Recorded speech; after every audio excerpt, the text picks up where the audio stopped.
बिस्मिल्लाहिर्रहमानिर्रहीम। अस्सलाम वालेकुम नाज़रीन, आप देख रहे हैं मेरा फेसबुक और यूट्यूब चैनल।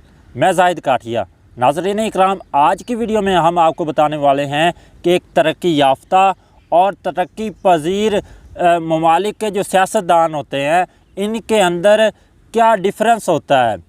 जब इलेक्शन होते हैं तो वो एक दूसरे को जो रिज़ल्ट के हैसियत से मानते हैं, क्या फ़र्क है, या एक दूसरे के बारे में क्या कहते हैं कि जब रिज़ल्ट अनाउंस होता है या एक वज़ीर आज़म जब वो रहता है एक मुल्क का और उसके बाद इलेक्शन होते हैं, अगर वो उस मुल्क का वज़ीर आज़म ना रहे तो उसका क्या रिस्पॉन्स होता है। आज की वीडियो बहुत अहम होने वाली, ख़ासकर पाकिस्तान के हवाले से भी, और पाकिस्तान में ये क्या ट्रेंड है कि जब इलेक्शन का रिज़ल्ट आता है तो पहला जो हुक्मरान होता है वो आने वाली हुकूमत के ऊपर धांधली और दीगर इल्ज़ामात लगाता है। आज की वीडियो की जो मैं मिसाल आपको देने वाला हूँ वो ये है कि ऑस्ट्रेलिया ने अपना नया वज़ीर आज़म एंथनी चुन लिया है। एंथनी नामी वज़ीर आज़म चुना है और साबिक़ वज़ीर आज़म ने कुछ बातें की है, वो बड़ी अहम है जो आपके साथ शेयर करनी है। सबसे पहले आपको बताते चले जाए कि इलेक्शन का रिज़ल्ट आया और जो साबिक़ वज़ीर आज़म है वो दोबारा वज़ीर आज़म नहीं बन सका, और वज़ीर आज़म ना बनने पर उसने कोई वावेला नहीं किया, बल्कि उसने चंद अहम बातें की है जो दूसरे तरक्की पजीर ममालिक है उनको भी अपनानी चाहिए, ताकि उनमें भी कुछ सियासी शऊर है। आपको बताते चले जाए उन्होंने कहा क्या।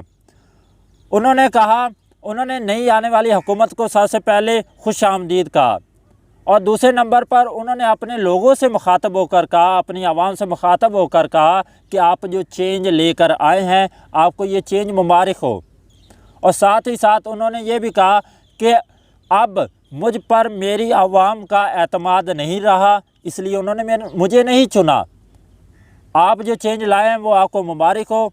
और इसके साथ ही जो साबिक़ वज़ीर आज़म है ऑस्ट्रेलिया के, उन्होंने अपने पार्टी की जो सदारत है उससे भी इस्तीफ़ा दे दिया और अपनी पार्टी को कहा कि वो एक नया पार्टी सदर चुने।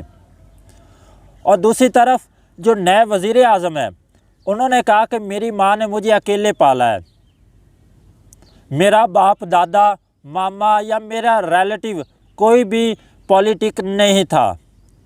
और इसके अलावा उन्होंने कहा कि मेरी माँ खुद हुकूमत के ख़र्चे पर पलती रही है, मैं कोई लैंड लॉट नहीं था या मुझे कोई विरासत में कोई पार्टी नहीं मिली, बल्कि मैंने मेहनत किया है, मुझ पर मेरी आवाम ने एतमाद किया, इसलिए उन्होंने मुझे चुना है। ये बात तो थी ऑस्ट्रेलिया की। अब बात करते पाकिस्तान की। पाकिस्तान में क्या होता है कि जब एक हुक्मरान उतरता है कुर्सी से तो वो नई आने वाली हुकूमत के बारे में वावेला करना शुरू कर देता। धांधली के इल्ज़ामात पाकिस्तान में आप सुनते रहते हैं, और इसके अलावा ये इतने हल्के खोल दो, उतने खोल दो, फ़लाँ में ये धांधली होगी, फ़लाँ में ऐसा हो गया। तो ये पाकिस्तान के मसाइल है।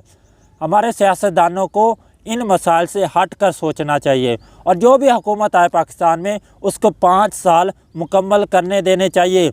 और एक बात मैं आपके सामने कहता चला जाऊँ कि ये जो एक अदम एतमाद का कानून बना हुआ है ये नहीं होना चाहिए।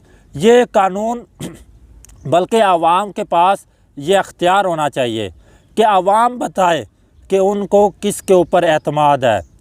आप इलेक्शन करवाएं, आप इलेक्शन में चले जाएं।